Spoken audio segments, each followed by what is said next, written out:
Ya, pemirsa, nanti kita akan saksikan bagaimana situasi di Istana Merdeka, Ayu. Ya, setelah yang satu ini ya. Ya, dan karena sekarang kita akan membahas ataupun juga berdialog kembali, namun dengan narasumber yang berbeda. Pemirsa, menjadi bagian dari petugas upacara detik proklamasi kemerdekaan di Istana Merdeka tentunya punya kebanggaan tersendiri, terutama bagi anggota Paskibraka Nasional.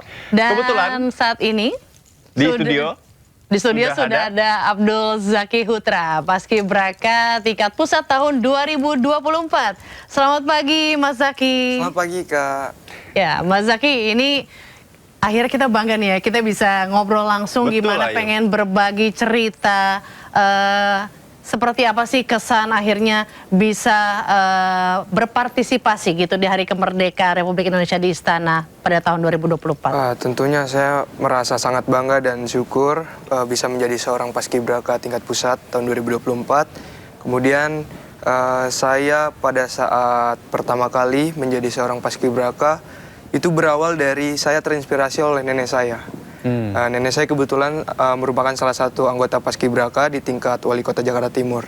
Saya terinspirasi dan dikenalkan oleh beliau bagaimana tentang dunia-dunia Paskibraka seperti itu.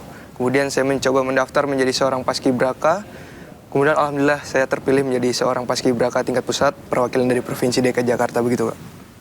Ya, Mas Zaki, boleh cerita nggak selama proses diklat sebutannya ya? Iya. Pendidikan dan latihan, apa pengalaman yang bisa diceritakan atau dibagikan?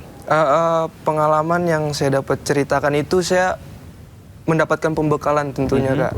Pembekalan dari BPIP, kemudian dari kakak-kakak DPPI, dan kemudian yang saya dapatkan dari diklat tersebut, saya dapat bertemu dari teman-teman dari berbagai provinsi, begitu Kak. 38 provinsi yang dimana kita berbeda dari budayanya, kemudian wataknya, karakternya seperti itu. Jadi saya agak sedikit shock culture waktu itu pada saat itu Kak. Oh gitu, karena harus bergaul dengan pemuda terbaik dari Seluruh provinsi lain Indonesia, ya. betul. Gitu ya. Dan kalau boleh tahu materi tesnya, pastikan untuk menjadi seorang paskibraka tidak hanya mental saja yang dibutuhkan, tapi kecerdasan intelektual ataupun juga fisiknya juga harus diperhatikan. Ini apa saja yang dites untuk menjadi seorang paskibraka? Betul, untuk menjadi seorang paskibraka ada beberapa yang dites dari kami, seperti tes wawasan kebangsaan, kemudian tes intelijensi umum, kemudian psikologinya juga dites, kemudian ada fisik yang ada beberapa poin dari fisik ini, ada push up, sit up, kemudian salteran, lari 12 menit. Iya, seperti itu Kak. Ya, lalu apa sih bisa diceritakan mungkin suka dukanya ini selama diklat dan sampai bertugas di istana itu seperti apa? Kalau ditanya suka dukanya, kayaknya banyak sukanya Kak. Karena kita di situ kayak kita dibuat se-happy mungkin, kita nggak boleh burn out, pokoknya kita harus happy dalam melaksanakan tugas. Jadi kita dalam melaksanakan tugas tuh memiliki rasa tanggung jawab, tetapi diiringi dengan rasa gembira seperti itu. Oke, Mas Zaki, ini untuk penentuan penugasan di HUT RI, itu infonya di pagi hari sebelum upacara dimulai. Betul. Seperti apa perasaannya, deg-degannya kayak gimana? Betul. Boleh ceritakan nggak? Pada saat waktu itu saya di Istana Garuda di Ibu Kota Nusantara. Pada pukul 6 kami sudah prepare. Menggunakan baju lengkap, pakaian lengkap, atribut lengkap, kita merapat ke di depan apa sih kalau kita bilang podium ya Kak. Podium betul. Kita baris di sana, kita sambil menunggu disebutkan pembacaan posisinya seperti itu Kak. Pada saat itu pukul 7.30 kita disebutkan posisinya. Artinya berapa menit atau berapa jam sebelum upacara dimulai? Betul, 30 menit atau 1 jam begitu Kak. Oke, lanjut. Jadi kita agak shock, disebutkan pada saat itu nama saya disebutkan, saya agak sedikit shock. Waduh, di dalam hati tuh alhamdulillah, tapi deg-degan juga dalam melaksanakan tugasan begitu Kak.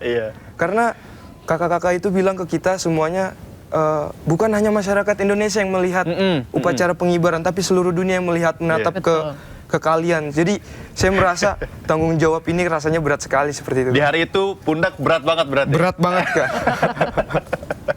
Iya, apalagi itu kan benar-benar on the spot gitu ya. Kita harus siap siapapun yang ditunjuk dan dipilih di penaikan atau penurunan bendera. Kalau Mas Zaki sendiri waktu 2 tahun lalu itu saat penaikan atau penurunan bendera? Waktu itu saya kebetulan dipercaya mengemban tugas sebagai pembentang penurunan, Kak. Di Pembentang penurunan. Betul. Oke. Itu apa sih yang dirasain dalam hati itu ketika detik-detik langkah kaki untuk masuk, untuk bersiap untuk melakukan penurunan bendera itu sendiri seperti apa dalam hatinya Mas Zaki? Tentu pada saat apalagi MC udah mengucapkan pengibaran sang merah putih. Di situ saya mulai memperbanyak doa saya, Kak. Karena di situ jujur tidak mungkin tidak ada yang nervous pada saat itu. Iya. Tapi alhamdulillahnya saya mungkin terdoktrin, Kak, oleh kakak-kakak pelatih.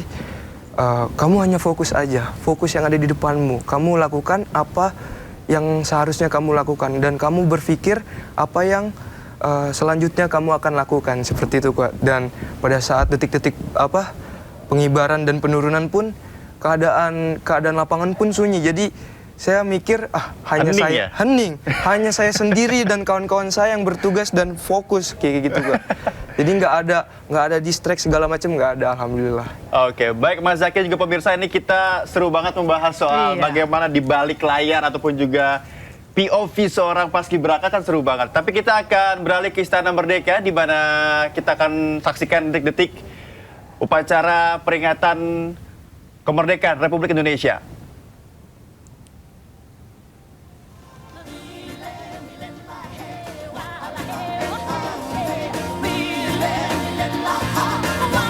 Ini kita bisa lihat masih dalam suasana merayakan Hari Kemerdekaan di mana beberapa bintang tamu ya, Noval, ataupun ragam nyanyian sedang berkumandang dilaksanakan di Istana Merdeka. Ya, ini sebagai hiburan untuk menjelang pengibaran bendera merah putih di jam 9 pagi tadi. Dan kalau kita lihat tadi sebelumnya sudah masuk juga kirap bendera pusaka yang diiringi oleh kavaleri berkuda dan tadi benderanya juga sudah diserahkan begitu ya, Ayu ya? Ya. Untuk nantinya kita akan saksikan detik-detik berdua juga mengenakan proklamasi Republik Indonesia di Istana Merdeka. Dan kita akan bergabung dengan rekan kami di Istana Merdeka, ada Naura Syafika.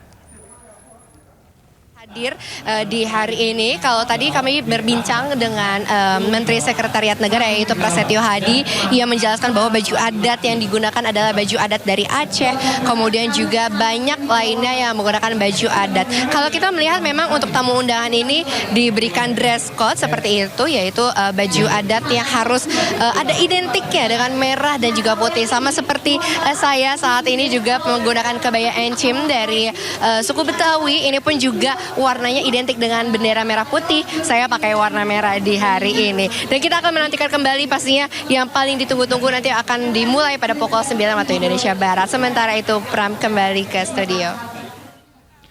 Ya baik, rekan kami Naura Syafika, dan kita akan lanjutkan dialog kembali dengan Mas Zaki nih. Mas Zaki, gimana tadi kalau misalkan kita lihat persiapan apa saja yang harus disiapkan menjelang detik-detik peringatan ataupun juga pengibaran bendera pusaka? Apa saja yang disiapkan secara di luar diklat? Di luar diklat yang harus kita persiapkan untuk menjadi seorang paskibraka, Kak. Tentunya mental kita, Kak. Mental. Karena nggak semua orang memiliki mental yang kuat menurut saya.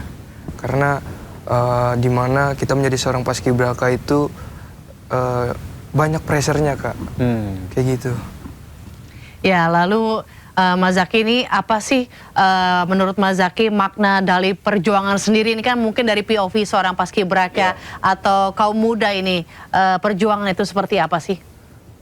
Perjuangan ya, Kak. Perjuangan menurut saya ini bukan hanya sekedar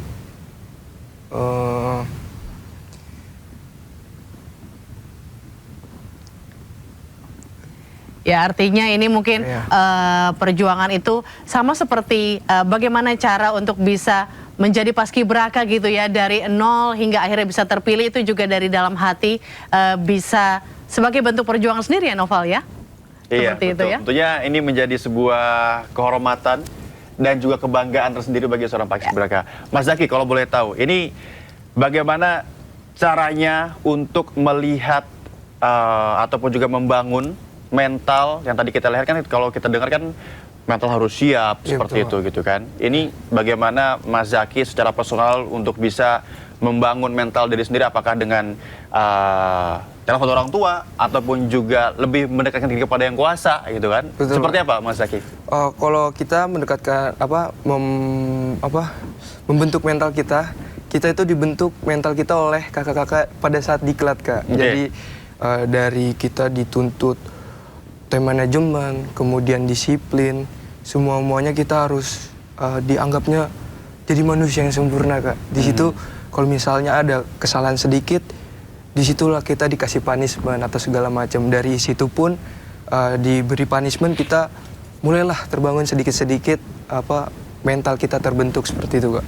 Oke, kalau untuk diklat sendiri itu berapa lama jangka waktunya? Untuk jangka waktu pada saat diklat itu kurang lebih 43 hari Kak. 43 hari, berarti sebulan lebih lah ya? Ya betul. Iya, dan itu materinya apa aja Mas Zaki kalau boleh tahu? Materi-materi yang diberikan tuh banyak Kak.